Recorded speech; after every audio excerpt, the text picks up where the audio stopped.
गुरु प्यारी साध संगत जी, आप सभी को प्यार भरी राधा स्वामी जी। अगर आप हमारे रूहानी साखियाँ चैनल पर नए हैं तो हमारे चैनल को लाइक व सब्सक्राइब करना ना भूलें जी। आज जो हम आपको साखी सुनाने जा रहे हैं वो साखी भक्त सदना जी की है। भक्त सदना का जन्म 1180 ईस्वी में हैदराबाद के सिंध प्रांत के सहवान गांव में हुआ था। उनके पूर्वज कसाई का काम किया करते थे, इसलिए उन्होंने भी बकरे काटने और मांस बेचने का काम किया था। अब यह सिलसिला काफी दिनों तक चलता रहा। सदना कसाई बकरे काटने और बेचने का काम किया करता था, मगर पता नहीं कितने दिनों से यही हालात चल रही थी। एक दिन उसने जो सुबह के वक्त बकरा काटा था, एक या दो, उसका जो मांस था वो सब बिक चुका था।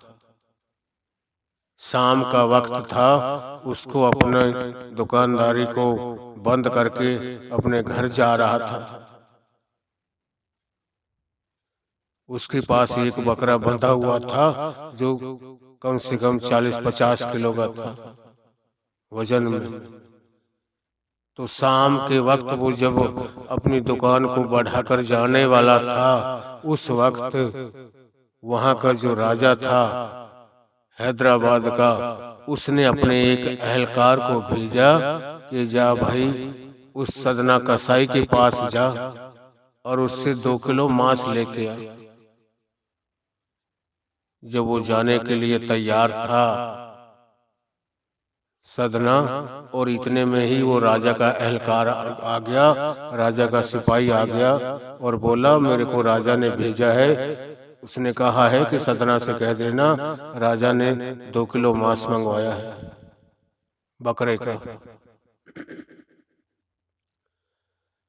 अब सदना बड़ा हैरान परेशान था, सोचने लगा अब तो कोई लेने वाला भी नहीं आएगा। मेरा अगर पूरा बकरा मैं काटता हूँ तो यह बिकेगा नहीं। अब तो शाम हो गई, दिन ढल चुका है और मेरा घर जाने का वक्त हो गया है। अब इस वक्त ये इतना 40-50 किलो वजन का एक बकरा है, अगर मैं उसको काटता हूँ तो रात भर में बिकेगा नहीं, गर्मी का टाइम है, ये खराब होगा, कोई लेगा नहीं इसके मांस। बड़ा परेशान। अब उधर से सोचता था कि अगर इसको मना करता हूँ तो ये जाके राजा को बोलेगा कि राजा जी उसने मना कर दिया कि अब नहीं सुबह को लेके जाना। तो जो राजा ने ये बात सुन ली, राजा को पता चला, वो अपने एहलकारों को भेजकर मेरे को अपने पास बुलवा के या तो मेरे को फांसी की सजा देगा या हमारे पूरे परिवार का भी बोल सकता है कि उनके परिवार को पूरे को कोलों में पेड़ दो। तो उसने क्या फैसला किया, अपने अंदर विचार करते हुए सोचने लगा कि ये बकरा है, इसको मैं बिल्कुल अभी इसका गला नहीं काटूंगा और इसका जहां जहां से नरम मांस है पीछे की तरफ से, जहां जांग होती है उसकी, हमारी भी इंसान की भी जांघें होती हैं, हमारी कमर से नीचे पीछे से जहां नरम मांस होता है, उसने सोचा कि यहाँ से थोड़ा चीर के खाल को इधर उधर हटा के यहाँ से इतना मांस निकाल लेता हूँ और बाकी इसको सुबह को काटूंगा और उसके बाद में पूरे दिन भर में सारा बिक जाएगा। जब इस तरीके की सोच बनाकर और इस तरीके के अपने उस छुरे को लेकर उस बकरे के पास गया तो बकरे ने मालिक के आगे फरियाद करी कि हे मेरे मालिक, मेरे को आप 2 मिनट के लिए आवाज दे दो, ताकि मैं बोलकर इस कसाई को बता सकूं कि भाई ये आज जो मेरे ऊपर तू एक नया जुल्म कर रहा है, ये मत कर। पता नहीं हमें कितने दिनों से एक दूसरे के गले तो काटते चले आ रहे हैं। आज मैं बकरा हूं तो तू कसाई है, जब मैं कसाई होता हूं तो तू बकरा बनता है। कभी मेरी गर्दन तेरे नीचे होती है और कभी तेरी गर्दन मेरे नीचे होती है। हम कितने जन्मों से एक दूसरे के गले ही काटते जा रहे हैं। इसीलिए स्वामी जी महाराज की वाणी में आता है, जाका घर तुम काटे हो वो फिर काट तुम्हार। कि आज जिसका गला हम काट रहे हैं ना, उससे हमको भी किसी जन्म में आकर अपना गला कटवाना पड़ेगा, तब जाकर हमारे कर्मों का हिसाब बराबर होगा।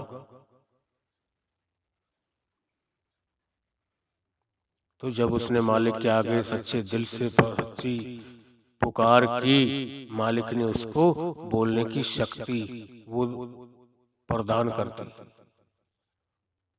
और सदना कसाई जब बकरे के पास गया तो बकरा उस सदना कसाई को बोलकर कहने लगा कि हे सदना, आज जो तू नया जुल्म कर रहा है, एक मेरे ऊपर नया तो वो चढ़ा रहा है, आज नया नौता चढ़ा रहा है मेरे ऊपर, नया काम करने जा रहा है मेरे साथ। आज तक तो हम एक दूसरे का गला ही काटते आ रहे थे। अगर मेरे को काटना है तो एकदम से मेरा गला काट दो। इस तरीके से, जिस तरीके से आज आप करने जा रहे हैं, मैं पूरी रात भर तड़पता रहूंगा। और मैं नहीं चाहता मैं 10-12 घंटे लगातार दर्द सहन करता रहूं, दुख सहन करता रहूं। मेरा एकदम से आप 5 मिनट के अंदर गला काट के रख दोगे, मैं उस दर्द को सहन कर जाऊंगा। हम इसी तरीके से एक दूसरे के गले काटते चले आ रहे हैं। पता नहीं कितने कितने जन्म हो गए हमको, हमारा यही सिलसिला चलता आ रहा है। तो सदना कसाई ने जब ये बात बकरे के मुख से सुनी, उसी वक्त उस छुरी को दूर फेंक दिया और उसके आगे हाथ जोड़ लिए कि भाई मैं इस बकरे को नहीं काटूंगा, और जा चला जा। और उसी दिन से सदना सब कुछ को छोड़कर मालिक की इबादत में, मालिक के भजन स्मरण में लग गया। और इतना लगा, इतना उसके नाम से जुड़ा, इतने पूर्ण संत की खोज करी, वो सदना भक्त एक दिन मालिक का रूप बन गया। इतनी कमाई करी उसने कि मालिक का ही रूप बन चुका था।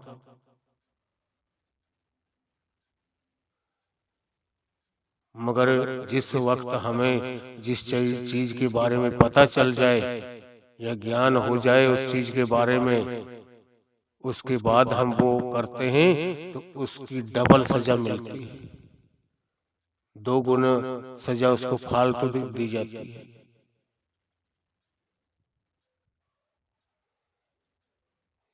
तो आखिर सदना जो भक्त था, आज जो उसकी किताबें हैं, इतिहास है, ये सदना बहुत ऊंची चोटी का एक महात्मा बन चुका था, मालिक की भजन बंदगी करने वाला। आज उनकी किताबें छपी हुई हैं, उनकी पूरी महिमा है, उनकी कथा है, उनके जीवन की पूरी एक कहानी है। तो हमें भी चाहिए हम ऐसा कोई काम ना करें जिसकी बदौलत हमको उसको कल को उसके लिए हमें भी उसी तरीके से आना पड़े और अपना गला कटवाना पड़े। हम उन गरीब जानवरों के ऊपर रहम करें ताकि वो मालिक हमारे ऊपर रहम कर सके। आज हम किसी के ऊपर दया करेंगे, वो मालिक हमारे ऊपर दया करेगा। पता नहीं कौन सा हमारे ऊपर कोई जुल्म, कोई काम हो जाएगा, हमारे से कोई कर्म हो जाएगा, मालिक उसके लिए माफी दे देगा। आज हम किसी को माफ करेंगे, मालिक हमें माफ करेगा। आज हम किसी के ऊपर दया करेंगे, मालिक हमारे ऊपर दया करेगा। आज हम किसी के गले के ऊपर छुरी रखेंगे, उसका गला काटने की सोचेंगे। आज हम किसी के आगे खड्डा खोदते हैं ना, उसमें हम ही गिरते हैं। तभी गुरु गोविंद सिंह ने, जो सिखों के 10वें गुरु गोविंद सिंह जी हुए हैं, उसने अपनी वाणी में कहा है कि जो तो को कांटा बोए वाको बोए तो फूल, तो ही फूल को फूल है वाको में त्रिशूल। कि जो तेरे रास्ते के आगे तेरा दुश्मन बन के तेरे रास्ते में तेरे लिए कांटे बोता है, कि वो यहाँ इस रास्ते से निकलेगा, यहाँ से गुजरेगा, उसके पैरों में कांटे लगे। जो तो को कांटा बोए वाको बोए तो फूल, तो हे फूल को फूल है वाको में त्रिशूल। कि उसको वही काटे त्रिशूल बनकर उसी को चुभेंगे, ना कि वो तेरे को लगेंगे। तेरे को मालिक बचा लेगा, सूझना दे देगा, तेरे को पता चल जाएगा तो उस रास्ते को बचा के निकल जाएगा। मगर उसको अंधा कर देगा, उसको भुला देगा। वो जो उसने कांटे दूसरे के लिए बोए थे, वो खुद ही उनमें जाकर फंस जाता है। वो कांटे उन्हीं को चुभते हैं और सूल की सूली बनकर चुभते हो। तो हम ऐसा काम क्यों करें जिसके बारे में हमें और दुगना दुख सहन करना पड़े, और मालिक की हमें खुशी लेने के बजाय उनका जो दंड जुल्म है वो सहन करना पड़े। ऐसा काम कभी मत करें। हर वक्त मालिक से डर के, उसके भाने में, उसके हुक्म में रहते हुए जिस काम में वो मालिक खुश रहता हो वो काम करें। हर चीज के ऊपर दया करें। दया करेंगे, मालिक हमारे ऊपर भी दया करेगा। और संतों ने अपने आप को कितना मन उन्होंने नीचा किया होता है, कितने अपने मन को मारा होता है। सुथरा साहब जहाँ रहते थे, वहाँ कोई और महात्मा कहीं से आ गया और उसके पास लोग बहुत जाने लगे, उसकी बहुत चर्चा होने लगी कि भाई जिसको कोई भी चाहे किसी को दुख हो, एक दफा जो उसके पास चला जाता है, उसका वो झाड़ा लगाता है, उसको नौ निहाल कर देता है, पहले से भी अच्छा करके भेज देता अपने घर उसको।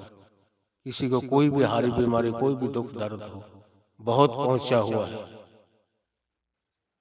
तो सुथरा की जो एक और उसी का साथी था, उससे मिलने वाला उसका दोस्त, उससे कहने लगा कि भाई सुथरा साहब, आज हमने बहुत चर्चा सुनी है, बहुत लोग कहते हैं, आज चले हम भी तो उसका दर्शन करें।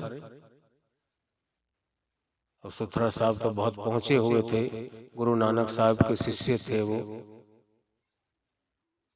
तो उसके कहने पर, अपने दोस्त के कहने पर सुथरा साहब भी चले गए। जब वहां गए तो सुथरा साहब उसकी आजमाइश लेने लगे कि ये पूरा संत है, इसने अपनी सारी इंद्रियों को सुन्न किया हुआ है कि अभी भी इसके अंदर काम क्रोध की आग भरी हुई है। तो जब काफी संगत इधर उधर बैठे हुए थे, अपनी पूछा लेने के लिए अपना अपना दुख सुना रहे थे, उनके बारे में वो बता रहा था। किसी के ऊपर ऊपरी पराई कोई चीज थी तो उसको भी झाड़ फूंक कर रहे थे वो। तो जब अपने काम में वो मगन थे तो सुथरा ने उसकी आजमाइश लेनी चाहिए। उसके पास गया आगे होकर और उस महात्मा से कहता है कि महात्मा जी, मेरे को आग की बहुत जरूरत है, अगर आपके पास आग हो तो मेरे को थोड़ी सी आग दे दो। महात्मा कहने लगा, अरे तू मूर्ख है, यहाँ तेरे को आग कहीं नजर आ रही है? तेरे को दिख रही है कहीं आग? यहाँ हम जो बात कर रहे हैं उस बात का ध्यान नहीं दे रहा, तो बात कहाँ चल रही है? तो तेरे को आग की लगी। सुथरा चुप हो गया। जब उसने फिर वो मगन हो गया, बातों में लीन हो गया, लीन होने के बाद में फिर सुथरे ने कहा कि महात्मा जी, आपकी बड़ी दया मेहर होगी, मेरे को बहुत सख्त जरूरत पड़ रही है, अगर आपके पास आग है तो थोड़ी सी मेरे को आग दे दो, मैं आग लेने के लिए आया हूं। फिर थोड़ा सा उसने और गरमाई पकड़ी और गुस्से में आया कि अरे तू पागल है कि क्या कर रहा है, क्या नहीं, तू तेरे को आग दिखाई दे रही है? यार ना हम हुक्का बीड़ी पीते हैं, ना कोई ऐसा चीज है, ना कोई मेरे पास आग है, माचिस है, कुछ नहीं है, और तू बार बार आग को मांग रहा है। सुथरा फिर चुप करके नीचे की तरफ अपना सिर झुका कर बैठ गया। जब उसने देखा कि इसकी आंखें नम हो गई हैं, अपना सिर झुकाकर बैठ गया है, तो उसने अपनी बात फिर चालू कर दी। अब जो संगत बैठी हुई थी उनको प्रवचन दे रहा था, किसी के सर पर हाथ फेर रहा था, किसी मोर पंखों का एक झाड़ू बना रखा था, किसी के शरीर के ऊपर उससे झाड़ा लगा रहा था, उससे उसका दुख दर्द सब दूर हो जाएगा उस झाड़ा लगाने से। तो जब वो अपने काम में मगन हो गया, फिर सुथरा साहब कहने लगे, महात्मा जी, मेरे को बड़ी सख्त जरूरत है, अगर आपके पास आग हो तो मेरे को थोड़ी सी आग दे दो। जब तीसरी चौथी बार कहा, उसके अंदर तो इतनी आग भड़कने लग गई, वो खड़ा हुआ फटाफट से और अपना पास डंडा पड़ा था, डंडा उठाया और सुथरा को मारना शुरू कर दिया डंडों से कि तू, हम बात क्या कर रहे हैं, तू बार बार हमें बात को भुला रहा है, आग कहाँ दिखाई दे रही है तेरे को, यहाँ पागल है, अपने मन से कर रहा है। जब ऐसी ऐसी उसके ऊपर डांट लगाई और वो जो डंडा था, 2-4 डंडे मारे, और जब मारते मारते वो डंडा उसका टूट गया सुथरे के शरीर के ऊपर।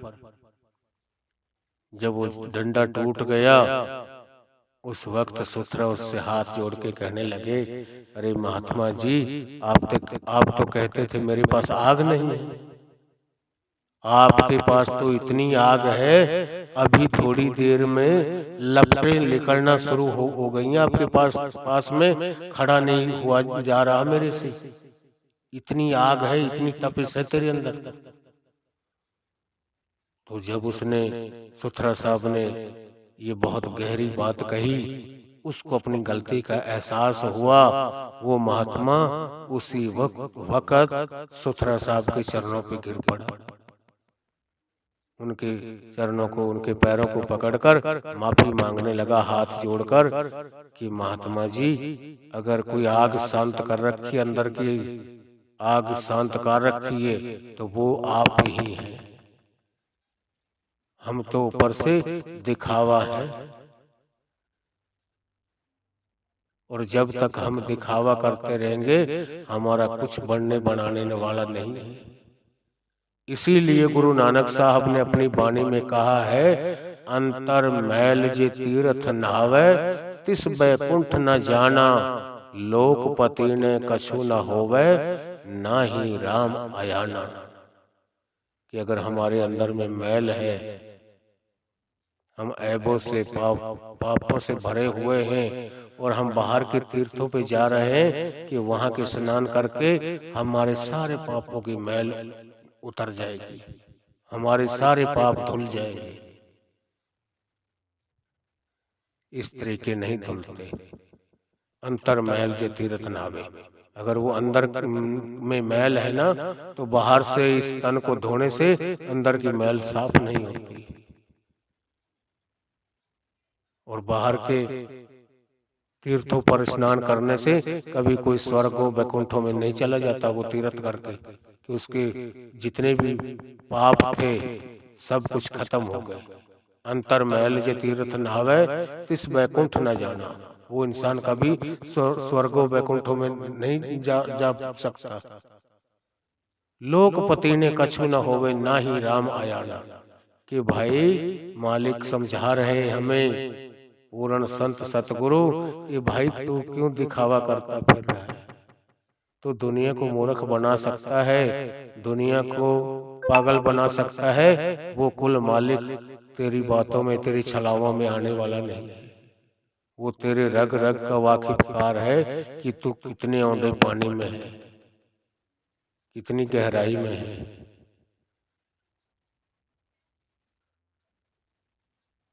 संत महात्माओं के पास सब कुछ होते हुए उसकी खुशबू को बाहर नहीं निकलने देते, जबकि उनके पास इतनी ताकत होती है। जब गुरु अर्जन देव जी को गरम तवे के ऊपर बैठाकर और बालू रेत को गरम करके उसके सिर के ऊपर डाल रहे थे, और उसका एक शिष्य था जिसका नाम था मियां मीर। मियां मीर कहीं गया हुआ था, तो ऐसे वक्त के ऊपर उन्होंने देखा कि वो तो गया है, हमारी जात बिरादरी का था, और वो उसके साथ साथ रहता था हमेशा। आज वो कहीं गया है, अब गुरुजी की हम शहीद कर दें, इसको खत्म कर दें। और उन्होंने गरम तवे के ऊपर बैठा के नीचे से आंच जला दी, और गरम बालू रेत को करके, जैसे हम पहाड़ पे जाते हैं चना भुनवाने के लिए, कोई भी अनाज को भुनवाने के लिए, खील बनवाने के लिए, उस भाड़ में जितनी तेज गरम रेत होती है, बालू रेत, और उसको उसके सिर के ऊपर करछे से डाल रहे थे।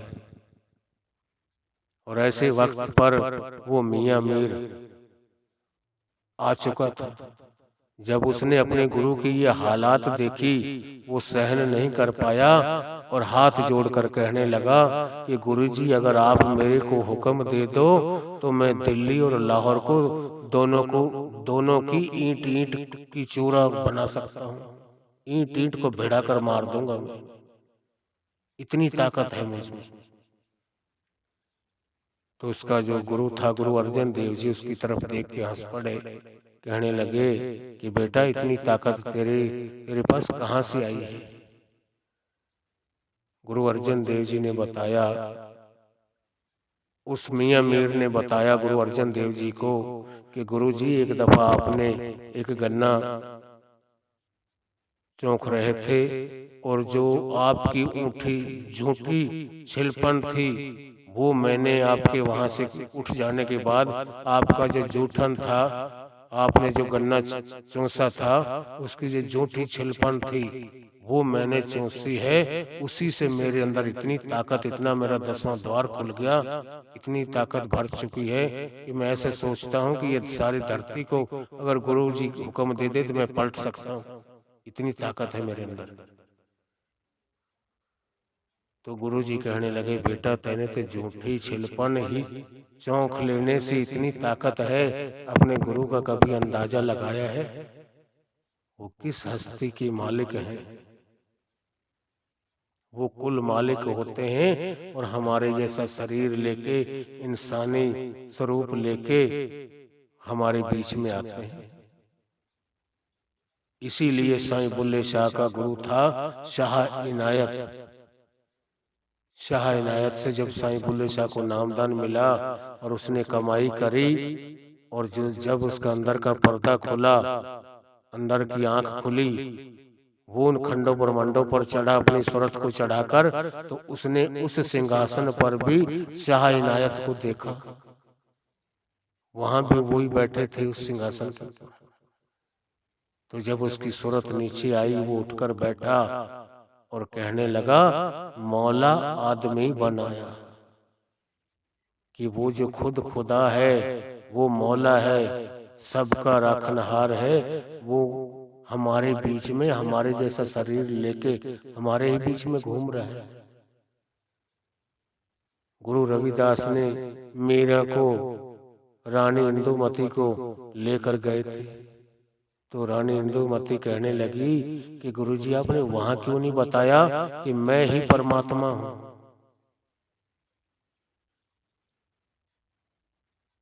कहने लगा कि बेटा, ऐसे नहीं कहा जाता। अगर मैं अपने मुख से कुछ कहता हूँ, अब इस चीज का आपको पता लग चुका है, आपको एहसास हो गया। अगर आप नीचे जाके अब किसी से कहोगी कि यह परमात्मा है, कोई मानने को तैयार नहीं होगा। वो कहेंगे ये तो हमारे जैसा आम इंसान है जो अपनी 10 नौं की मेहनत मजदूरी करके अपना पेट पालन कर रहा है, अपना भी पेट पाल रहा है, अपने बाल बच्चों का भी पाल रहा है, कमा के खा रहा है, लेके दे रहा है। किसी का चोरी ठगी दुराचार कोई हेरा फेरी से कुछ नहीं करता। सारे दिन जूतियां गांठता है, जो उसके 10-5 रुपए बनते हैं वो लेके चला जाता है, जिससे उसका खर्च पानी चलता है, उसके बाल बच्चे का।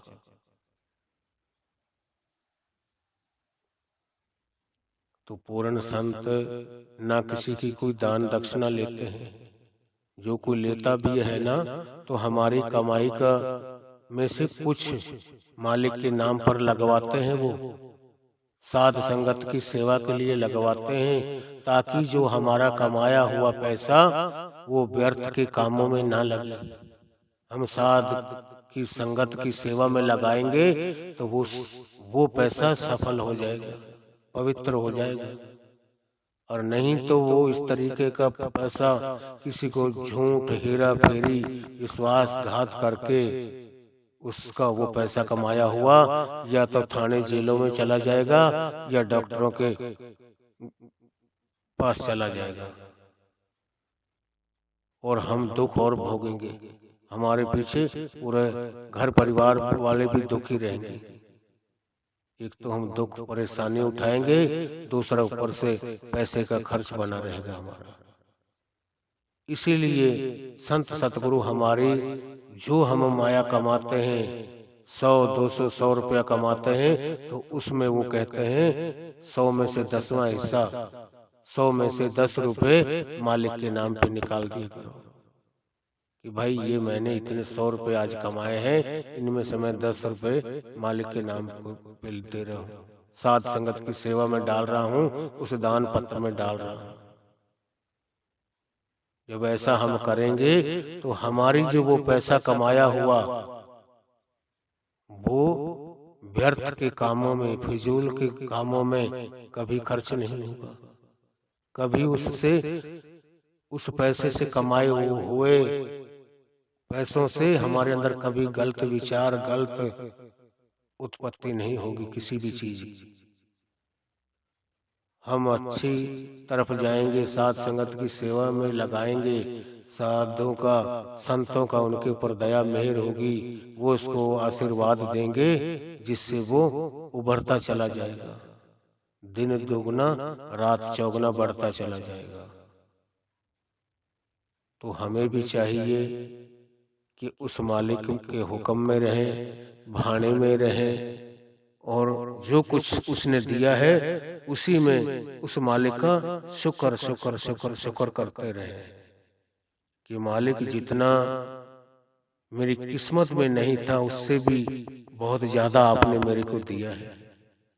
माँ बाप अपने बच्चे को कोई गरीब नहीं देखना चाहता, वो किसी के मोहताज नहीं रखना चाहता, मगर हमारे कर्म ही है, हमारे कर्मों के मुताबिक ही हमको सुख दुख, हारी बीमारी, अमीरी गरीबी हमारे कर्मों के मुताबिक ही मिलती है। इसीलिए वाणी में लिखा हुआ है, दुख सुख दोनों सम कर जान और मान अपमाना। ये मालिक चाहे तेरे को दुख में रखे, चाहे सुख में रखे, चाहे तेरा कोई मान करे चाहे अपमान करे, तेरे ऊपर कोई फर्क नहीं पड़ना चाहिए। तब तू सच्चा गुरु का सेवक है। तो हमें भी चाहिए संत महात्माओं की वाणी को सुनकर, उनकी सच्ची शिक्षा को लेकर हम भी उनकी पूर्णों के ऊपर चलें, ताकि हमारी भी मुक्ति हो जाए, हम भी इस 84 लाख जिया जून से बच सके। राधा स्वामी।